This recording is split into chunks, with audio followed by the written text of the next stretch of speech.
পাইনি এবং সিবিআই যে সঠিকভাবে তদন্ত করেনি তার একটা জ্বলন্ত প্রমাণ আমার এই ভিডিওর মধ্যে দেব।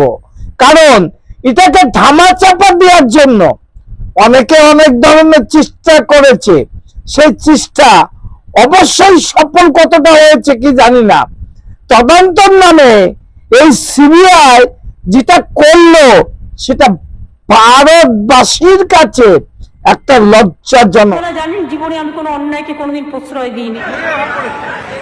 দোষীদের শাস্তি হোক এবং এমন শাস্তি হোক, শাস্তি মানে ফাঁসি হোক। আগে টার্গেট শেখ শাহজাহান, ওকে টার্গেট করে ইডি ঢুকলো।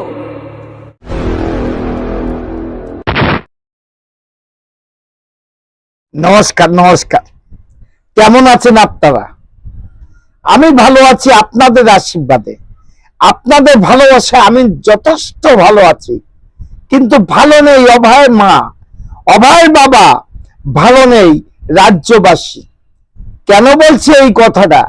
আপনারা বলবেন সে তো 1 বছর পুরাতন হয়ে গেছে, সেই জায়গায় দাঁড়িয়ে এখন কেন এই কথা বলছেন?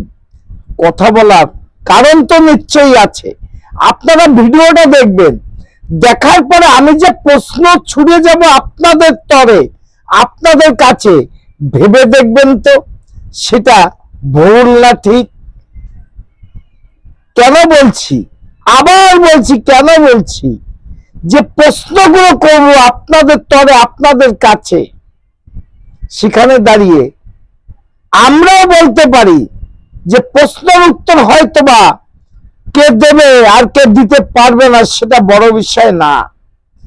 কিন্তু এই কাকু কাকিমা, ভাই, মা, বাবা যে সঠিক বিচার পাইনি এবং সিবিআই যে সঠিকভাবে তদন্ত করেনি তার একটা জ্বলন্ত প্রমাণ আমার এই ভিডিওর মধ্যে দেব।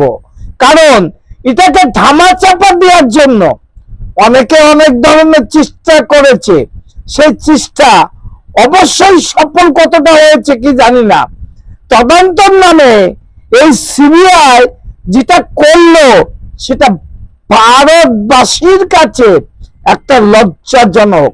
কারণ এর আগে অনেক তদন্ত দেখেছি, কোথাও এই তদন্তই সিবিআই একটা সফলত জায়গা আনতে পারেনি। তাই নিয়ে আমার এই ভিডিও। সিবিআই কি কিছু লুকাচ্ছে?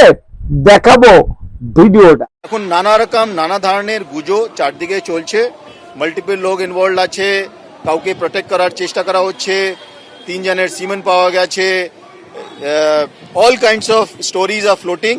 These are rumors, we have told them. They also had these queries ki 2 জনের সিমেন্ট কি 3 জনের সিমেন্ট আছে, কাউকে প্রোটেক্ট করা হয়েছে या something. We are absolutely transparent as far as this is concerned. যদি কারো কোনো কোয়েরি থাকে আমাদের কাছে যোগাযোগ করতে পারে, আর আমরা ওটাকে অ্যাড্রেস করব। স্টুডেন্টদের মধ্যে আমাদের এটাই আপিল, আপনাদের কিছু যদি কোনো খবর থাকে এই লোকটার ইনভলভমেন্ট থাকতে পারে, we will absolutely look at it from all perspectives. We have nothing. তখনকার সময় এই পীযূষ গোয়েলের কথা অনুযায়ী আমি বলছি, তাহলে সিবিআই কে এই কথাগুলো শুনেছিল না?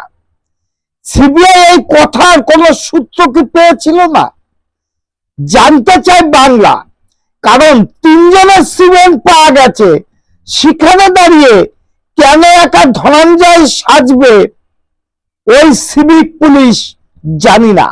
কিন্তু আর 2 জনকে বাংলার মানুষের প্রশ্ন এখনো ঘুরপাক খাচ্ছে বাংলা মায়ের বুকে, বাবাদের বুকে। কিন্তু এখানেই প্রশ্ন যে সিবিআই যে তদন্তের নামে একটা ঘাবলা করেছে তার প্রমাণ ভিডিও দিয়ে দিলাম। কারণ যেখানে চার্জশিট জমা দিতে পারে না সিবিআই, তার কারণে সঞ্জীব ঘোষ টালার ওসি যখন জামিন হয়ে যায়, তাহলে এখনো কি ভারতবর্ষের লোক মেনে নেবে সিবিআই সঠিকভাবে সঠিক তদন্ত করছে? জানি না, প্রশ্ন রেখে গেলাম আপনাদের কাছে। আগামী দিনে নতুন কোনো ভিডিও নিয়ে আপনাদের সামনে আপনাদের পাশে থাকবো আশা করি। কিন্তু আমি প্রতিবাদী ভিডিও করি, কণ্ঠ আছে যতদিন, প্রতিবাদ ততদিন। চ্যানেল নাম don't care, Facebook page Krishnapada Adhikari. নমস্কার, টাটা। Madam, when sorry.